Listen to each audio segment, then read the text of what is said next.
Welcome in to Moving the Change, brought to you by Founders Federal Credit Union. I'm Kevin Thomas alongside Drell Hendricks. We've got a great interview today, a very special guest, the new head coach of the Bishop England Battling Bishops, Logan Hall. Coach, how you doing today? I'm doing great, man. Thank you guys for having me. Like I said earlier, man, fan of the show.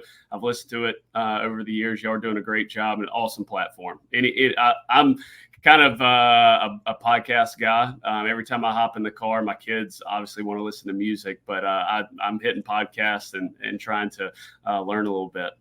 Well, we appreciate the kind words and appreciate your time. We really do. If this is you guys' first time tuning in, be sure to check us out on Facebook, Twitter/X, Instagram, YouTube, and more at Movin Change, our website, movinchange.com, and our podcast on Apple, Spotify, Google, and more. Coach Hall was hired in February. He was offensive coordinator at Pinewood Prep this past season. Prior, he spent time at Battery Creek, Limestone College, and at the University of South Carolina. Coach, let's start there. What's that transition been like, kind of going from an assistant, a coordinator role, even an analyst role back in the day to now finally being a head coach there at Bishop England? Yeah, it's an unbelievable opportunity to be a head coach. Whenever you get in this, obviously it's kind of always in the back of your head. That's what you want to do. But I will say this, every stop along the way has prepared me for this moment.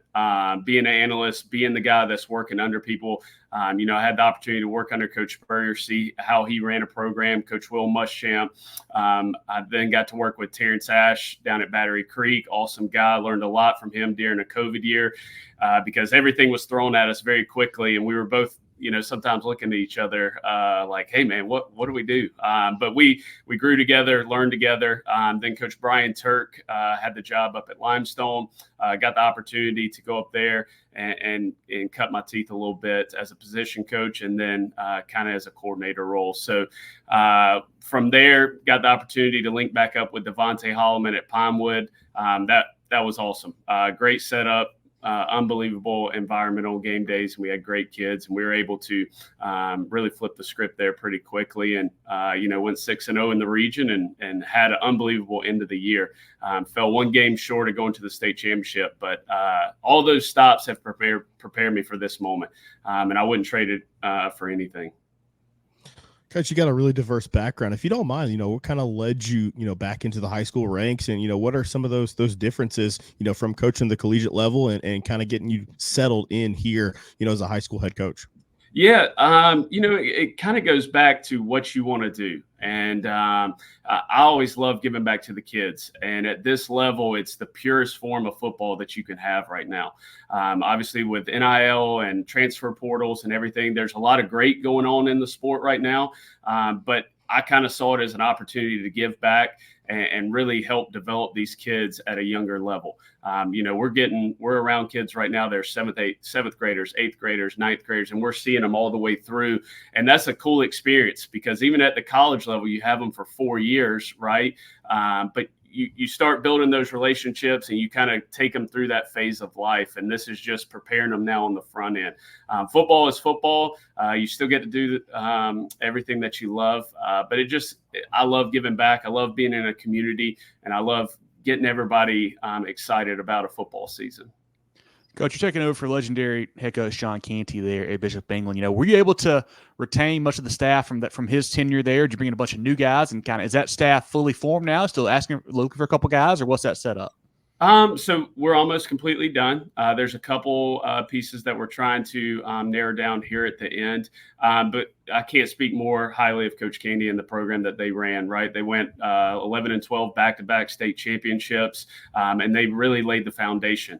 I'm brought in to kind of take us into a new era, and I'm super excited about it. The staff, I'm giving everybody a shot, man. These coaches are awesome. I was able to meet with all of them, and you find out pretty quickly that a lot of people care about Bishop England, and a lot of people want this program to succeed. You always come in thinking, oh, well, I'm going to bring in 5, 6, 7 guys. Well, there's a lot of really good football coaches that are here.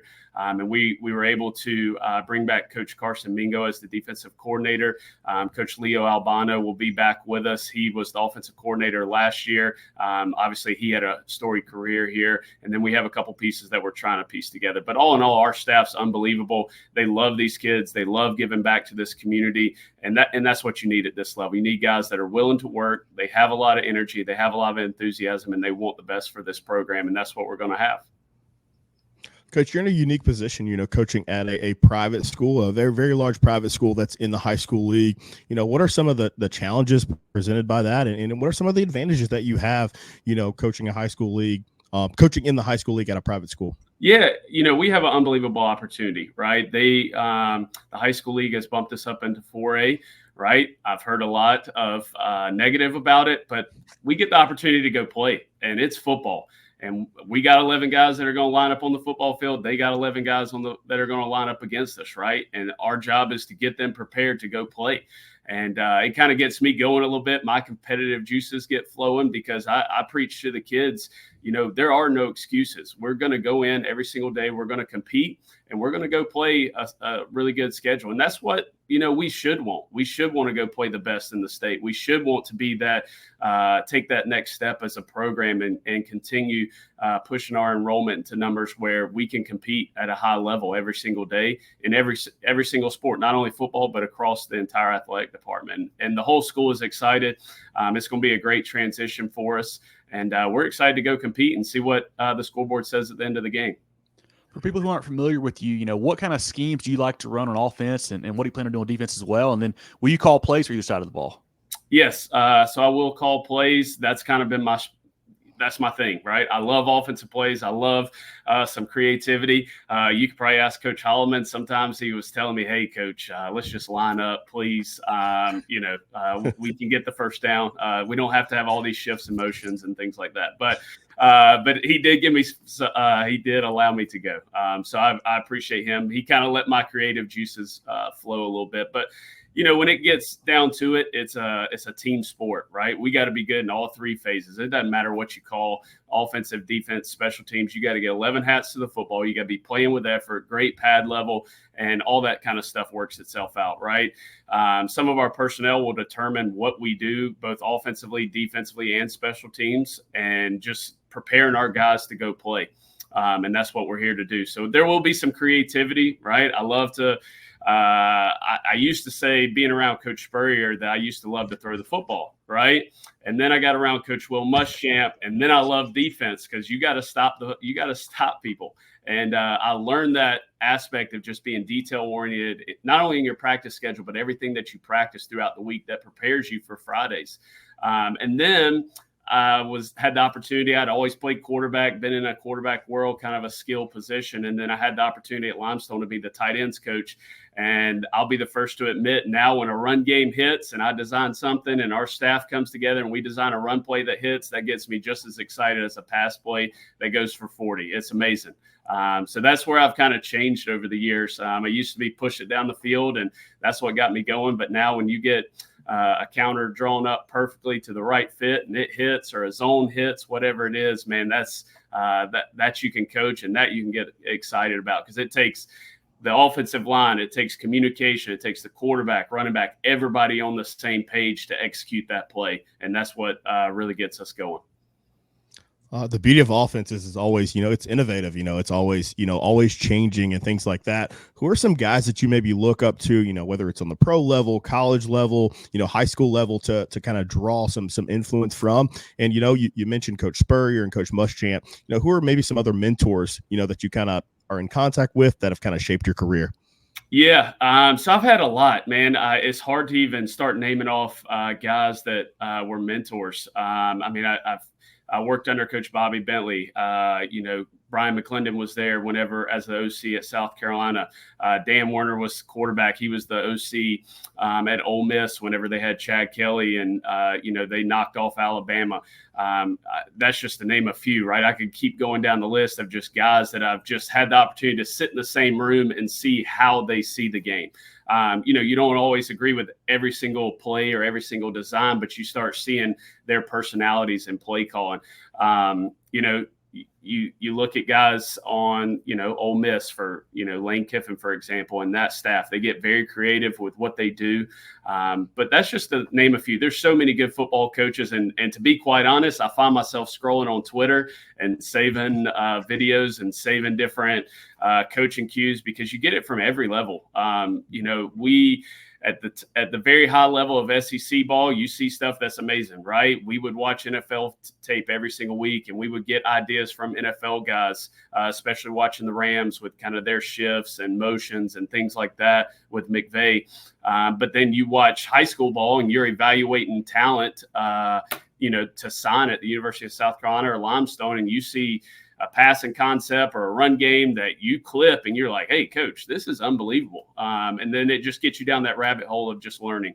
And I think when you're in this, you're a student of the game at all times. You're always trying to learn. You're always trying to innovate. And you're always trying to take little pieces from everybody that you're around to try and, put your kids in the best position to be successful. And it kind of changes every single year. Sometimes you kind of fall in love with some things. And then as the year goes on, you maybe go to a camp or you go to a coach's clinic and you hear somebody speak and it just kind of resonates with you that, man, that's something that could really help us as a program. And I think that's, as a coach, you're always trying to learn. And I wish I could just, list off 100 different coaches, but there's so many that have impacted my career and just listening to how they see the game and how they develop and how they coach different, skill sets. I can't ask for anything better. Coach, who are some special guys that maybe we should be on the lookout for next year that really, think are going to make your team go there at Bishop England? Yeah, I'm really selling it right now as the senior class. This is their football team. I was hired as the head football coach, and my job is to organize it and get everybody going, right? But this senior class, they want to win, and they have struggled the last couple of years. But it's unbelievable, man. We have had buy-in from that entire senior class, and don't get me wrong, we got some sophomores and juniors that are gonna pop and they're gonna make plays. But I'm really leaning on this senior class to really take ownership of the program and leave a program that they are proud of to come back to. There's a lot of exciting things that are going to be announced here in the near future for Bishop England football. But it's really important that senior class leads us. And I think they are, right? Right after Memorial Day, before summer starts, all that, we got 75 kids in the weight room.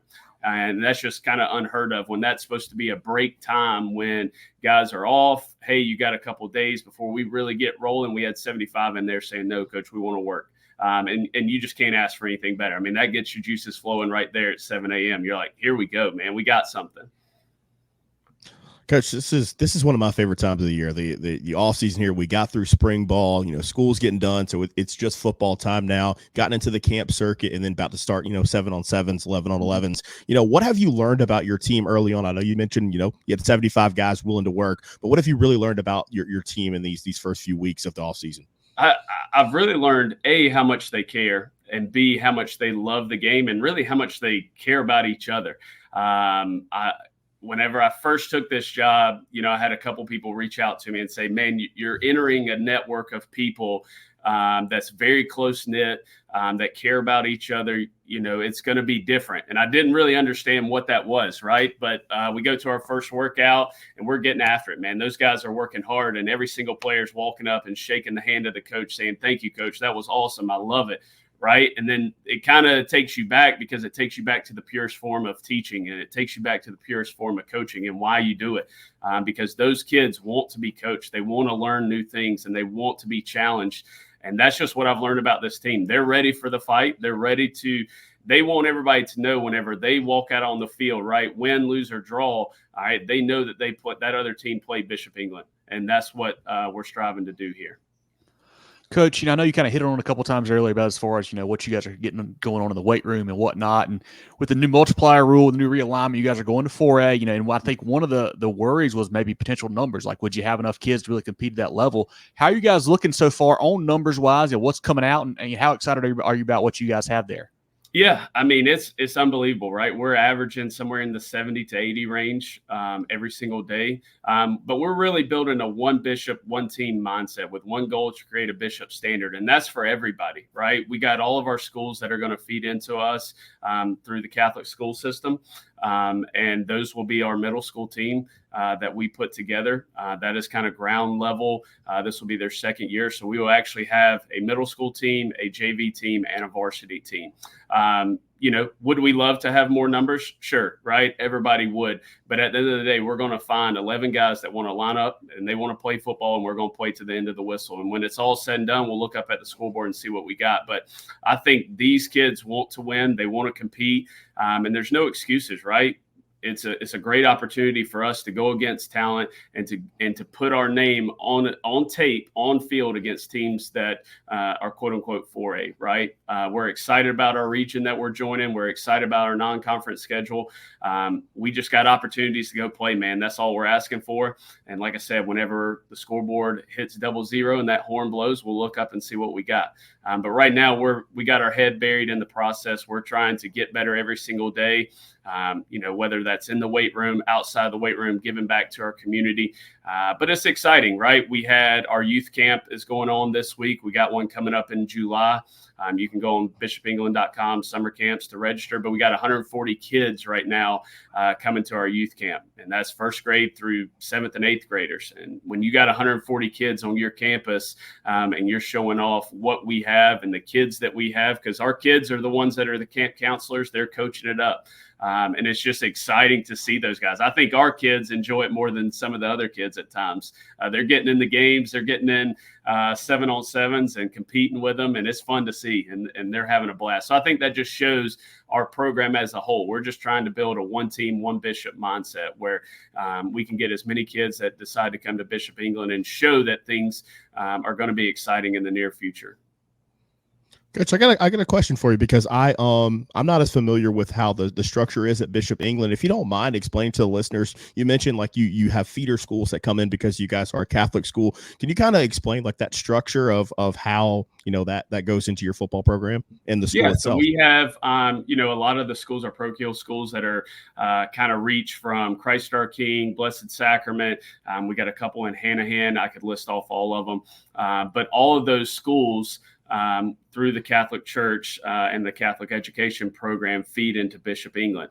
But the good thing is, in the state of South Carolina, you do have school of choice going into your 9th grade year. So any of the kids that live around the school that want to be a part of Bishop England have that opportunity as well. And then the schools like Christ our King, Blessed Sacrament, they have a larger student population. Those kids, the 7th and 8th graders, rising 8th graders and rising 7th graders, will have the opportunity to play for Bishop England Middle School, because they do not have the ability to play outside. It has to be in a rec league or something like that. So we have gotten together. We have a full schedule. We have an 8-game schedule that's all local teams we're playing a middle school schedule. We'll have a JV schedule and a varsity schedule. So it's really exciting to have that, quote unquote pipeline back into Bishop England and then be around us. Like I said, we're creating that one Bishop mindset where they transition. They're learning our offense. They're learning our defense. They are in our program. They get the same gear that everybody else gets. There is no difference. And we want those kids to be a part of it and have a great experience and ultimately go compete. So that's very exciting to have kind of year 2 of that. As Jarrell mentioned earlier, we're kind of in that summer workout period, a little bit of 7-on-7 stuff. As an offensive guy, are you a fan of 7-on-7? Do you have all that scheduled, or are you more of a maybe 11-on-11 guy now that that's legal here in the state as well? Yeah, so I think there's some components of 7-on-7 that are really good. You get your team together, you get an opportunity to go compete, right? Some of it is, as an offensive guy, gets a little frustrating, right? You get the Mike linebacker dropping to 15 yards because he got no run game responsibility. I even get a little frustrated out here. I told a guy today, we had it this morning just with our players, and told the Mike, I said, hey, man, you got to have run responsibility at some point. You can't just go walling off number 3 like that. So that's where I get a little frustrated, but it's part of it, man. It's great to go see kids compete. It's great for our quarterback to kind of see defensive structures without having a line in front of him. But it is what it is. We love to go compete, and you get to see kids make plays, right? And you get to see if the lights are a little too bright for them and what we have to work on going forward in the summertime. But it's a great opportunity to compete, and it's a great opportunity to go see what else is out there in the state and see, kind of measure up and see, hey, we may need to work a little harder, and we got to refine our skills a little bit. Take your financial game to the next level with Founders Federal Credit Union. Reach your full potential. Relax. Join Founders today. Visit an office near you or relaxjoinfounders.com to apply. Federally insured by NCUA, member qualification required.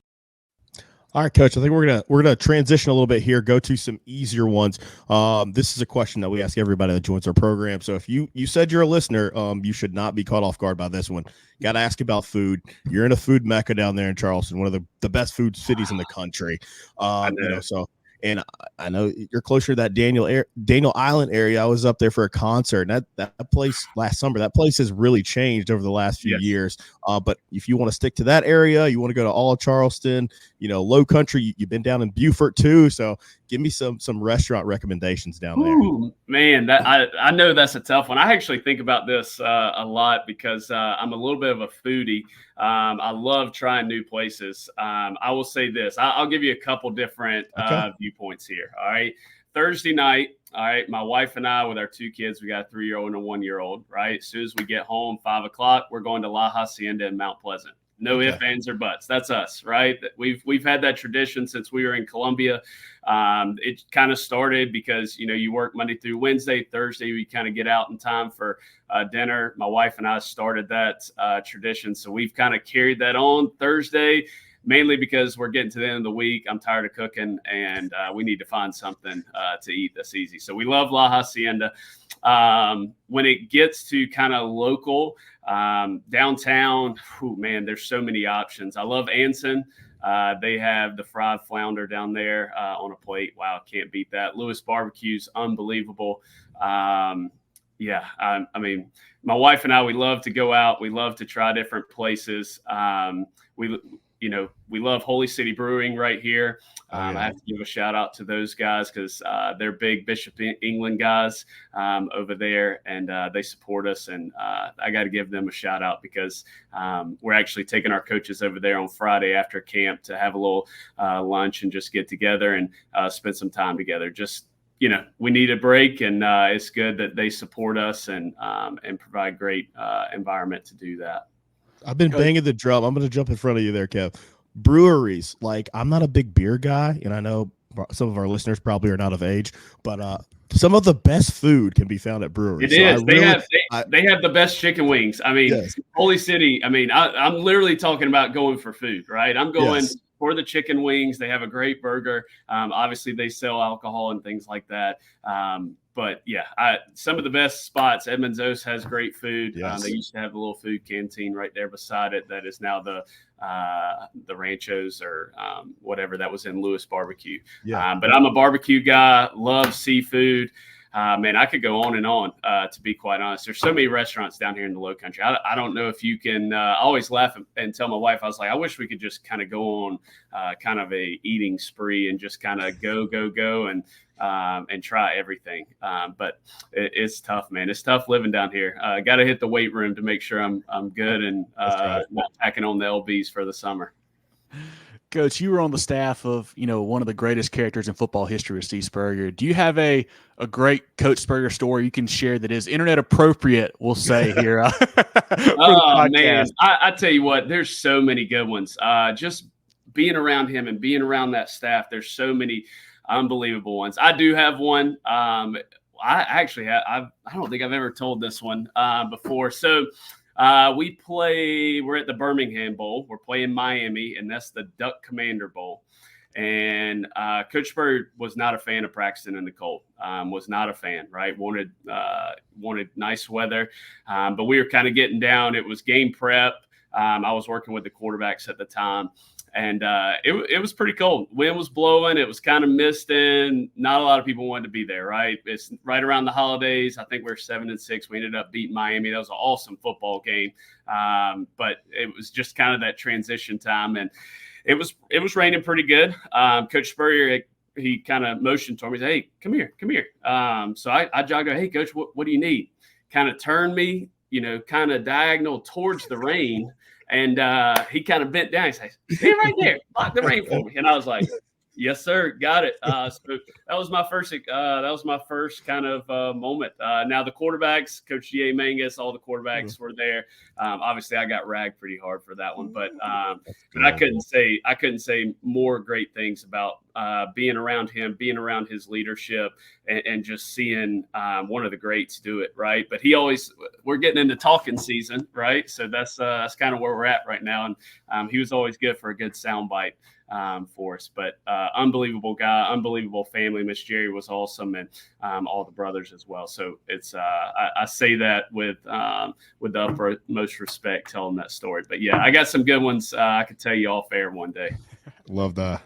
I'll extend an olive branch because I messed up and wore a Clemson shirt today, so I need to say some good things. Hey, we got it. We got the South Carolina helmet. We had a cameo for you in the back. It's okay, man. Coach Dabo does an unbelievable job up there. I've been on the good side of those games. I've been on the tough ones where you just stand there and it is what it is. But it's an unbelievable rivalry. I'm just happy that I got the opportunity to see both sides of it. And we won a lot, and then we've lost some. But that's an awesome rivalry, and the state's good for it. That's great. That's great. Let's go to another one that we like to ask. Coach, you're riding to a game, you're getting pumped up, you're thinking about your plays. You're not listening to the podcast right now, so we may do a separate one for that. What's on the pregame playlist music-wise? Ooh, man, I am a wide variety when it comes to music. The players honestly introduced me to more music than I ever thought that I would need to know. They actually have a playlist that they started. The two places I've been, the players have had a playlist, so they'll share it with me. And that ranges from rap to techno to house music to Chris Stapleton jamming out. I mean, it's a wide variety. So I'm not a picky music guy.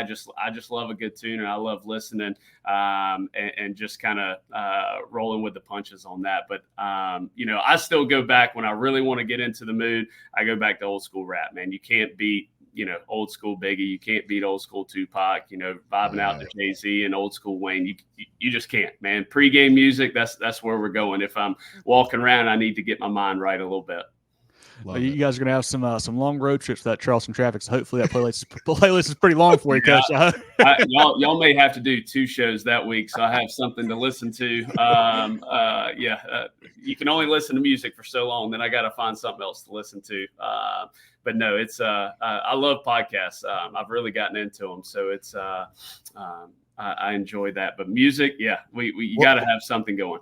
We'll ask you that. Well, we got you. I know we're running a little long on time, but what are some podcasts you like to throw on as well? Ooh, a fan favorite. Obviously, a lot of people listen to Joe Rogan. I have to pick and choose which one I listen to, so I don't go too far down a rabbit hole.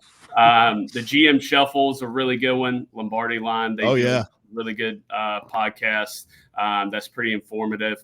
I listen to Next Up. He interviews Bill O'Brien, a couple other coaches. And then the last one that I've been listening to the Siskey show. So they're on MPW Digital, and they do the Tyler Siskey show. They talk all college football. They talk about recruiting. They talk about anything and everything from the portal to just his stories, because he worked for Nick Saban. He worked for Auburn. So I listen to those guys as well. So that's usually a pretty good one. I think it's McCready and Siskey podcast, but that's a really good one. That one keeps me going because they get to he tells a lot of stories that I've been in those staff meetings, and you hear them and kind of the back end of recruiting trips and all the things that happen. So it kind of makes me laugh at times.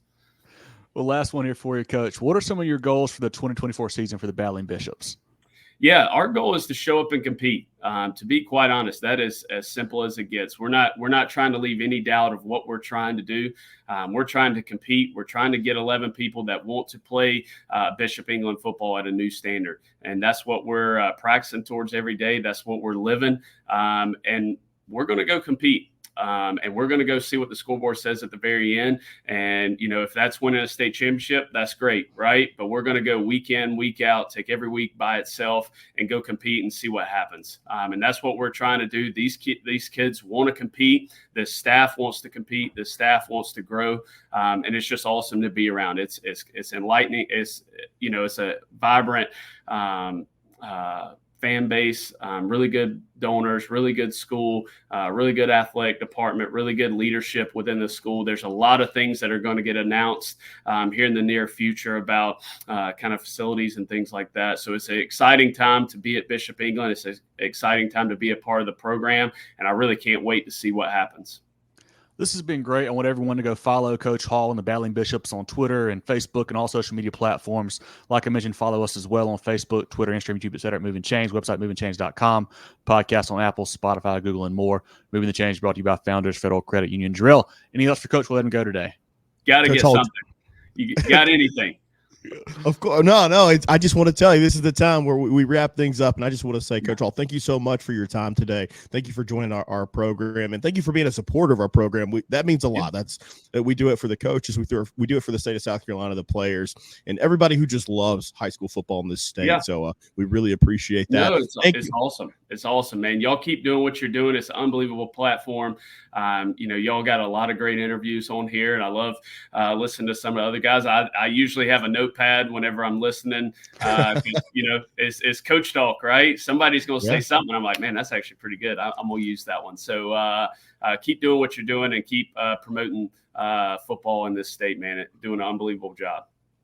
Coach, we appreciate it. Look forward to stopping by a practice or a game, getting to meet you in person. Best of luck, all right? Come on out, man. Come on out. Check it out. Come to a game. I'll send you the schedule so y'all can make sure you hit us up, and then we'll go hit a restaurant on the back end after the game once we get a win. I appreciate it, Coach. Yes, sir. Thank you. Get ready for the ultimate South Carolina high school football experience with Movin the Chains. From previews to recaps, we've got you covered. Dive into our expert preview shows, predicting winners and sharing insights. Then join us post-game for the thrilling recaps, exclusive interviews, and highlights you won't find anywhere else. Plus, connect with fellow fans on our Friday night spaces on Twitter/X. No one covers South Carolina high school football like us. Join us at Movin Chains on all social media platforms and visit movinchains.com today.